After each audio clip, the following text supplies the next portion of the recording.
Welcome back to the latest episode of B6 and Beyond. You are here for a special episode with me, Cory, and Matt's joined us for an episode. Matt, how you doing, mate? You right? Yeah, not too bad, thank you, mate. How are you? Yeah, all good. Cory, you right? Yeah, good, thank you, mate. Yourself? I'm a bit more better than that now that the international break's finished, put it that way. And we can finally sink our teeth into a bit of Aston Villa. And with the Europa League back and Villa back in action on Thursday, I suppose we best have a chat about it. Let's do it. Do it. Let's get into it.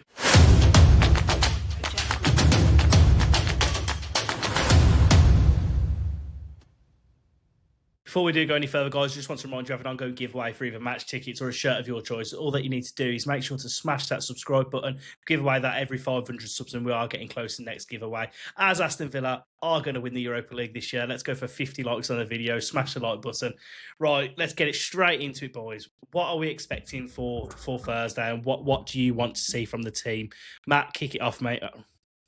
I mean, we know how Bologna play. We've played them in the Champions League. We've played in the Europa League. We beat them already at the start of our Europa League campaign this year round. I think it should be hopefully a routine win in Italy and then do the job back at Villa Park, mate. I think, no disrespect to Bologna, but we do have a better squad than them, more quality, better manager. And like I said, we've beaten them twice already. I think it should be a routine win on Thursday. No hiccups. Go and get like a nice 2-0 win or something at their place, bring them back to Villa Park, job done, and then hopefully book a ticket in the semis against either Nottingham or Porto. But the return of McGinn towards the last few games before we went on this international break, you just see how important he is to us. He was absolutely incredible. I think he got Player of the Month for March. And he was injured at the start of the year as well when we had that little blip, and then he came back and we started to win. He's been injured for a little bit. We had a bit of a blip. He's back. I expect us to just continue the winning ways. I'm so glad you've kicked it off in that tone, to be honest with you, because Villa fans have this real bad habit of making teams sound better than what they are. It's either one scale or the other. They'll either make someone sound like they're bloody Los Galacticos or that they're utterly shit and underestimate them. I think we should be, flatline. They are what it is. What it is. They are what they are. We've played them multiple times, as you've just rightfully said.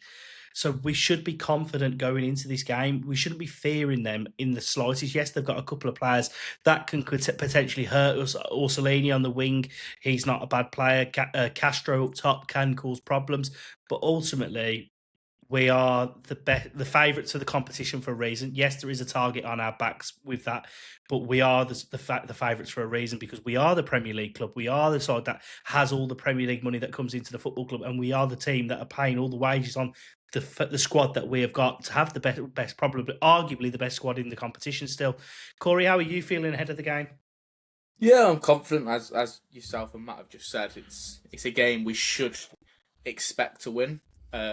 Obviously, that comes with a bit of pressure. The fact that, like you say, it's a game you expect to win, so you want to make sure you're not taking your foot off the gas. For me personally, I don't want to see any surprises with the squad. We may as well go out with a strong squad and just get it done. Because at the end of the day, like looking at Forest on the weekend, we're in a position in the league where we don't want to, obviously, but we can afford to drop points, so to speak. So we can afford to get a draw there. It's not the end of the world if we have to. So for me, you go to Bologna away. I've been to Bologna's ground to watch Bologna play. It's a fierce atmosphere, as with most of Italy. But we've done Turkey. We've been with Fenerbahce and dispatched them quite comfortably. I know the scoreline would say differently, but the game was pretty comfortable. We've played Bologna 2 years in a row now. They probably had a better team last year when we played them, and we beat them 2-0 both times, I believe. So it's 2 then 1. 2 then 1, sorry, yeah. So it's just, we're a different side to when we played them at the start of the tournament as well. I know they've not, I think I've read today, they've not lost a game in the Europa League since we beat them, which obviously can be a damning thing to read. But at the same time, when we played them, I think that was our first real we were shit. Season. Yeah. We were terrible. It played us into form, didn't it? Yeah, exactly that, mate. Yeah, and we're obviously that West Ham game before the international break, hopefully, is what's played us back into form. We can just go on a bit of a streak now. Yeah, I just think people think, look, at the end of the day, you're in a European quarter-final, you're not going to play any mugs, but realistically, if you told me back in August, before any football was kicked from our part in the Europa League, if you'd have told me you can have Bologna in the quarters, than either Porto or Nottingham Forest in a semi-final, I'd have said, give it me. Give it me any day of the week, because ultimately that, for that route to get into a European final, you'd have snapped it up. So I'll say I'm pretty confident heading into the game. Ultimately, as long as we are well within the cup, taking it back to Villa Park, I think that is the main thing. Look, if we was to go over there and lose, yes, it's not ideal, but as long as if it was like a 1-0, I'm pretty confident we could turn that around at Villa Park. If we draw, confident we'll win at Villa Park. But ideally, as yourself and Matt have alluded to, I think personally it will be comfortable. So I think that we'll have a quick run through what we would like to see in terms of team selection. Is it safe to say that we're all on board with Emi Martinez starting in goal? Martinez in goal, please. Cash right back? Yeah. I'd go Cory? Bogard, probably. I know he's played the most minutes out of any Villa player in Europe this season, hasn't he? So I expect him to probably play. I think we're in a position now where, I know I said about strong squads, but we're in a position now where if someone like Bogard does come in, it's not that much of a hindrance. It's not like it was Bogard of last season where he was just getting used to football. Yeah. He's played a lot of, especially in Europe, he's played a lot of football. I wouldn't be opposed to Cash, but Yeah, I don't disagree. Around Bogard, I think Cash will start myself though. I think we'll go. This is my personal view on it. I think we'll go as strong as possible into the game, especially with Forest playing in Europe on the Thursday night as well. It wouldn't make too much sense resting that many players, and especially with the importance of the first leg and getting a positive result. Centre half partnership. Look, I wouldn't mind seeing Victor Lindelof start the game, but again, I don't think he will. I think we all are, especially Cory will get a tattoo of him if he scores the winner in the Europa League. I'll join you, Cory. I do think Konsa starts though. I think it'll be Konsa and Pau, especially away from home, control of the ball. I can't see anything else. Do you either disagree with that? No, I think we will go as strong as we can, like we just said, boys. But I don't think Lindelof is a downgrade, too much of a downgrade, given his performances this season. He's been so solid when he's played. I'm a big fan of Lindelof, the Iceman, so I'd be happy to see him start. Yeah, I just remember that performance that he put in when we was at West Ham, mate, and that ball into Rodgers, weren't it, for the first goal? We split the midfield. He's got that in his locker. Cory, I know. Cory's a big advocate for him. He absolutely loves him. Who goes in at left back for you guys? Because I know there's a bit to and fro with between Luca Digne or Ian Maatsen. I don't think either of them have particularly solidified the role as their own this season. No, I think I'd probably go. It's a flip of the coin, to be honest. Like you said, neither of them have been unbelievable this year. I think both of them have different attributes that they offer. Maatsen obviously very pacey. Luca Dean's got a great ball in. I'm quite happy with both of them, to be honest. I don't feel like there's too much of a discrepancy from either of them. They just offer different things, but they're both very solid options to have. So I'm happy. This is where it gets interesting now, because obviously there's different options we can put in the midfield. Just to remember, Ross Barkley can't play because obviously he's not selected for the Europa League squad. I've gone for a midfield two of Kamara. I wish. I've gone for Douglas Luiz and Onana with Tielemans in the 10. That's what I would have said. Yeah, I Yeah. think that makes I love. with no Sancho, it makes sense to push Tielemans up there. And then are we going to wrap it up with Rodgers, McGinn, Watkins? Sorted. Yeah. Maybe even to throw Tammy in there. I'd rather we didn't, personally. I don't want to put a dampener on Tammy, but we kind of spoke about this on a podcast recently when me and Cory did one. I don't know about what your feelings are on Tammy. I'm not overly convinced. He hasn't done too much, has he? To be honest. He hasn't had many minutes either, that being said, but he hasn't. Who did we play? We played, I can't remember who it was. It was when we were in that little rut and Watkins got pulled at half time. Tammy did equally nothing in the second half as well. I like Tammy just from a nostalgia point of view for what he did in the Championship for us, but he hasn't. If you offered me, not to go off piece too much, but if you offered Tammy or Donny Marlon, I'd take Marlon. I think, I don't think that's going to be something that's that controversial. To be honest with you, Matt, I think a lot of Villa fans would, and I think that the only reason that has possibly gone ahead is just simply because of the reduction in wages that Tammy took, and you think about how much money that Daniel Marlon was on 125, 130 or whatever it was. So yeah, it is what it is ultimately. So look, get through this game. Who would you rather play in the semi-final? Not to push Bologna completely to the side, but who would you rather play? Porto every day of the week for me. Yeah, Porto as well. I again, for me, like, I know this sounds silly to say. I know Forest aren't like that for us, but it feels like another Crystal Palace if we play Forest. It's just that thing of a team you know so well, who know you so well. There's almost a bit more around it. Whereas Porto, I think it's that anomaly of you can go to Porto and you can take a 1-0 sort of loss or a 1-1 and come back to Villa Park. Whereas Forest, we know that our record's not great at the City Ground, and our record against them at home is pretty good. So it's just who's going to outscore who sort of thing, and it's just. I'd also make the argument if we can't score and look in his pomp, he was a world class defender. But if Thiago Silva, what is he, 40 years old now, and he's playing next to Jan Bednarek, if we can't split that too, I would be very, very concerned. And Nottingham Forest absolutely battered them, didn't they, in the groups in the league phase? Yeah, was it 3-0? I believe so. I could be wrong, but I'm sure in the end. I think they had a goal disallowed though. Right. Okay. We weren't far off then, Matt. Yeah. But ultimately, look, I think Forest will get through, but that's going to be a potential banana skin. That is, if we go out to Forest, that'll be we're getting ahead of ourselves. Ultimately, we got to get through Bologna first, haven't we? Let's focus on Bologna. Let's get through. Do either of you guys know anyone going out to Bologna?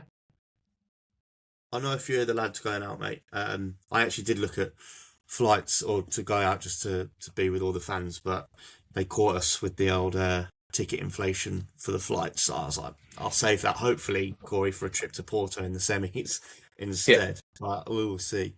I think also just going back to McGinn, obviously come back into the squad, seeing Tielemans back as well recently, huge confidence booster.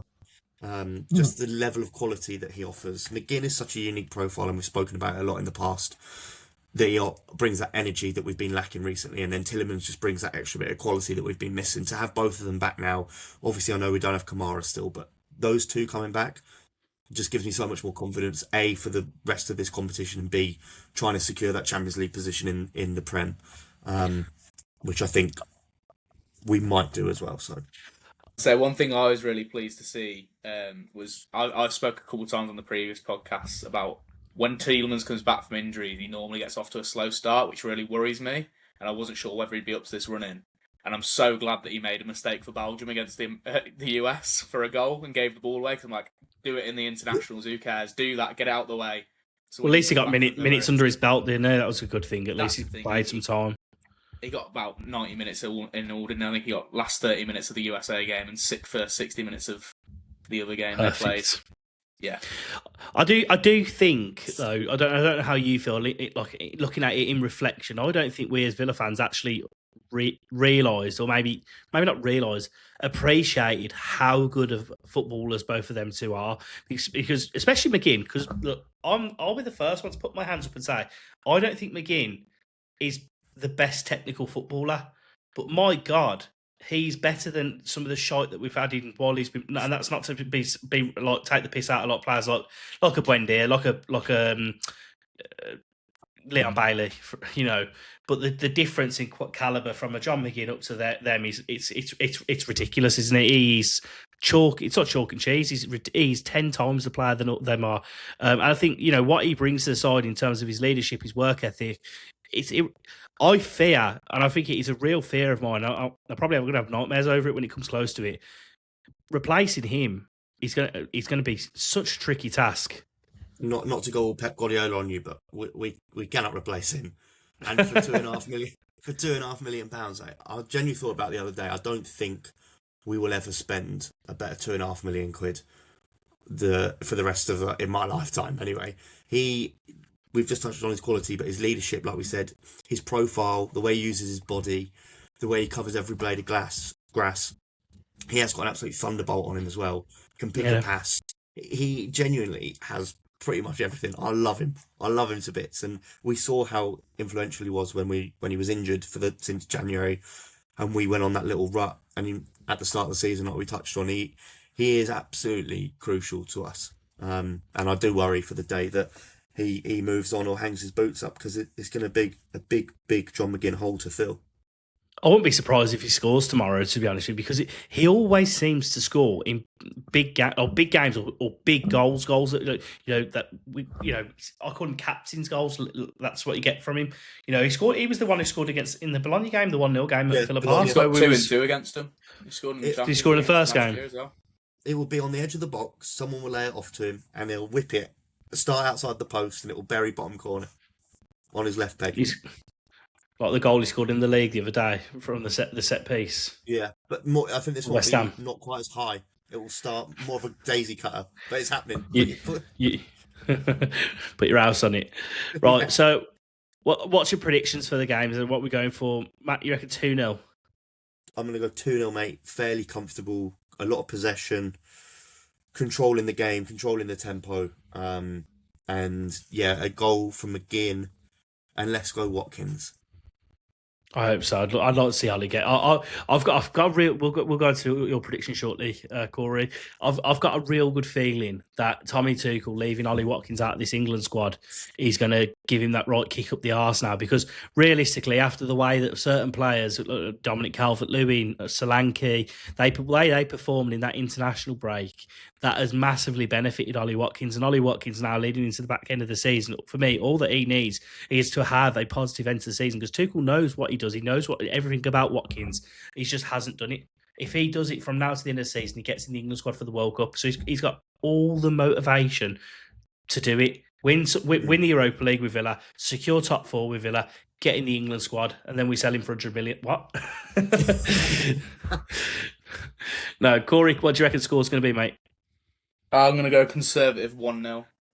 I think it's going to be one. I think we'll probably just score around 55th, 60th minute, that sort of thing. I think it'll be a pretty controlled game by us. I think we'll probably, first half, I think we'll just set out with the idea of holding ourselves, keep the ball, not really trying to score. And then second half, we'll go out, get ourselves a goal. And I don't think we'll manage to get the second one to kill it. I think we'll just sort of take a 1-0 lead back to Villa Park. I'll take either of them. I've said 2-1 Villa. I think we might concede, albeit we haven't conceded to them yet. I just think away from home in Italy may be a little bit challenging at times. So I've gone for a 2-1. One player that we haven't really touched on during the podcast was obviously Jadon Sancho's injury. He's got a 3-week, it's saying, which is a lot better than what first feared, because at first I thought it may have been a potential season ender, with it being potential collarbone or a dislocation. It didn't look good anyway during the friendly against Elche, and he'll be a miss on Thursday night. Sorry, because I think Sancho recently has been one of our better players, and he showed it in that game in the Europa League against Salzburg, and he played really well then. I thought he played well against West Ham. He's been, like I say, one of our better players. What's your thoughts on Sancho, Matt? Yeah, against Lille as well. The second leg at home, he was electric. I think he got man of the match. He's definitely showing nowhere near the levels that he showed at Dortmund, but getting closer to that rather than being quite timid on the ball, which he was when we first signed him. And I know Chelsea fans were critical of him not really taking anyone on, but he's got a bit of that flair back again.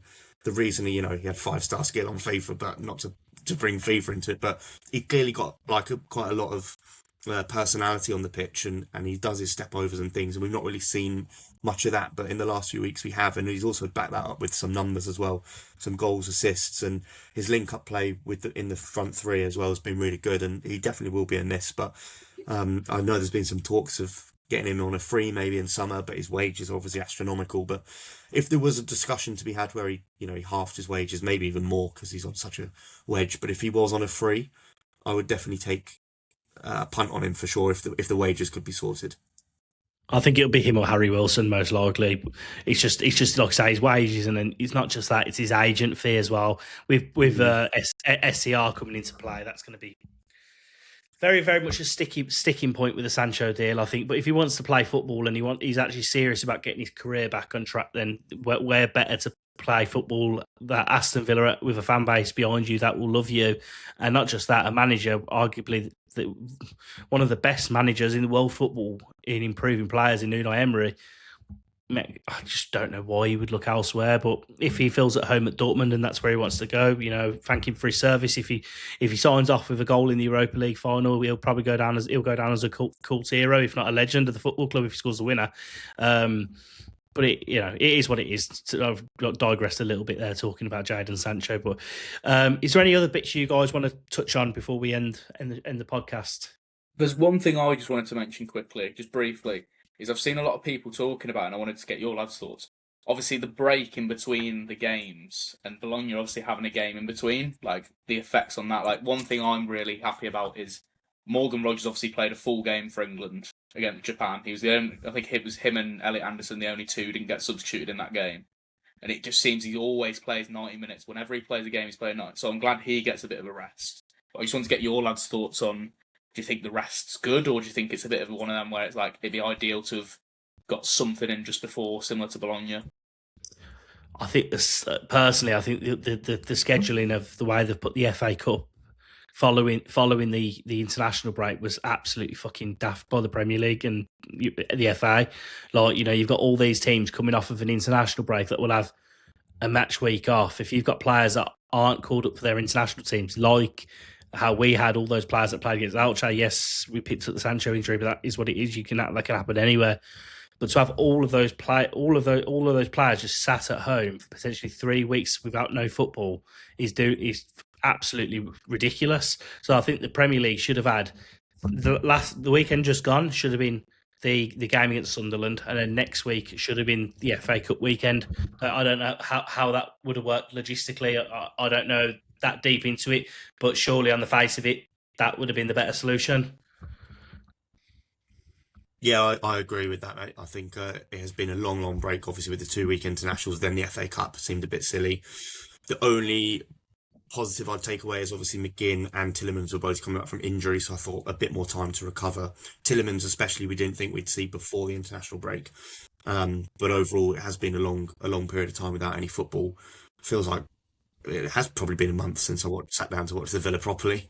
But yeah, hopefully we were obviously in a bit of a rut before as well. So originally, before we started to win the last couple of games before the international break, I thought it'd come at a good time to kind of regroup, people coming back from injury. But obviously those people came back a little bit earlier than we thought, and we got a couple of wins under our belt before the break. So it might have killed a bit of momentum. But regardless of momentum or not, like we've touched on this pod, I think we've got enough to go and beat Bologna with tired legs or not being fully switched on. Regardless, take your pick. I think we should get the job done.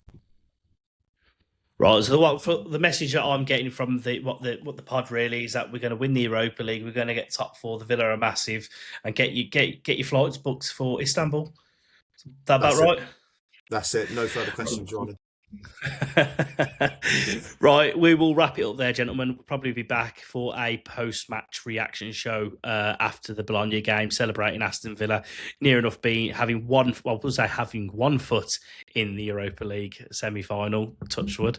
So final one from me, Cory and Matt. As always, up the Villa. Up the Villa.